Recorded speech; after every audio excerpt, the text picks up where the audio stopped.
What if I told you that there's a medicine which will reduce your stress in just 5 minutes and it has absolutely no side effects? Interested? Well, hello LC Wealth family. My name is Shreya and let's get started with today's video.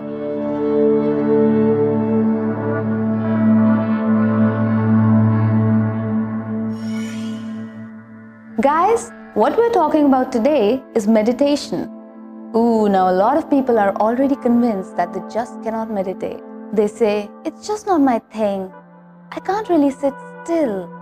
And some even say that closing eyes and looking inside is just not practical. But meditation is nothing but simply to live in the present moment. Scientific researchers are backing up on the fact that meditation reduces stress, controls anger, improves self-confidence, and much more. On a physical level, it lowers blood pressure, slows the aging process, and boosts your immunity amongst lots of other benefits. Do you still think meditation isn't for you?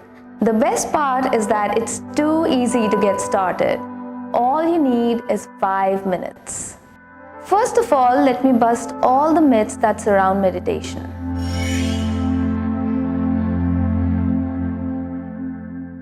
No. You don't need to be a Buddhist to meditate. You don't need to follow any specific religion to meditate. You can come from any religion, any caste, any country, any planet, and you're good to meditate. Meditation is just paying attention to the present moment, and that capacity is available to absolutely anyone. No, you don't need to sit still like a monk to meditate. I would want to assure you that meditation does not require any special ability. Whether you find it hard to sit still or you find it hard to focus, these factors are not important enough to ditch your 5-minute meditation. You can be distracted and meditate. You can lie down and still meditate. A lot of people wonder that, we've seen monks sitting a certain way with their fingers a certain way. Well, that is a good way to meditate. But that does not imply that if you don't do those things, then you aren't qualified to meditate. For example, you go to the gym for the first time. You work out as much as you can and as much as the instructor tells you to. Now, the next day, do you expect yourself to become a weight training champion or an athlete competing in Olympics? No, right? You know that you need to consistently go to the gym and do your best, and slowly and steadily your strength will increase. Similarly, with consistent practice, you will see the results of meditation in your life and your practice will also flourish with time. A friend recently complained, I've been meditating for so long and I don't see any major changes in my life. And then that's when I asked her, I was like, when was the last time you got angry for hours on end like you used to get? She paused for a while and reflected and then told me, you're right actually. Now I just get angry for a couple of minutes and then I cool down. And that's where the change in her was. With meditation, she learned how to let go really easily and really quickly. There's a very famous saying where a wise man was once asked, what have you gained from meditation? He said, nothing. But I can tell you what I've lost. I've lost anger, depression, anxiety, fear of old age, and death. And that is what meditation does. Just by being in the present, that is by being mindful, you can change the quality of your life.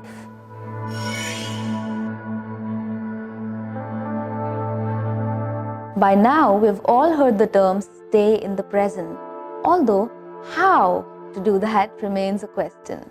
There are 3 aspects we use in mindful meditation: the body, the breath, and thoughts. We first prepare the body by placing it in a comfortable position and preparing our environment for our practice. That is, our body should feel relaxed and the environment should feel like it would contribute in making your practice better. The second part is breath. It requires us to place attention lightly on it without having to change it and gradually develop a deep and slow breathing rhythm.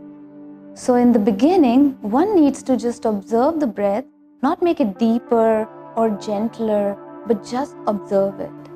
As for the third part, our thoughts, there's a process where we watch and even count our thoughts, but that's done much later in the practice.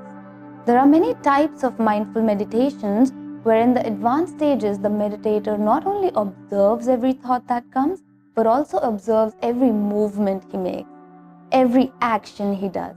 All these practices in the advanced stages of meditation lead to one living in total or complete awareness, or in other words, live with complete mindfulness. I remember reading a story where Buddha was once walking and suddenly he just walked 3 steps back and made a gesture with his hand like this. When people asked him, what was that? Buddha said, there was a fly 3 steps back that I wanted to shrug out of my face, but I guess I was a little distracted then. So I did it now when I just came back into total mindfulness. In mindful meditation, we are both the observer and the participant. Instead of struggling to get away from experiences we find difficult, we learn to be with them without any bias. Speaking of no involvement of bias, it's a non-judgmental observation. That is the ability of the mind to observe without any criticism. Similarly, when there is no judgment, then we can even observe impermanence, thereby allowing us to accept life in a fresh, real perspective, thereby reducing our human suffering. Now that we've talked about how to practice mindful meditation, let us put this understanding into practice in our next video.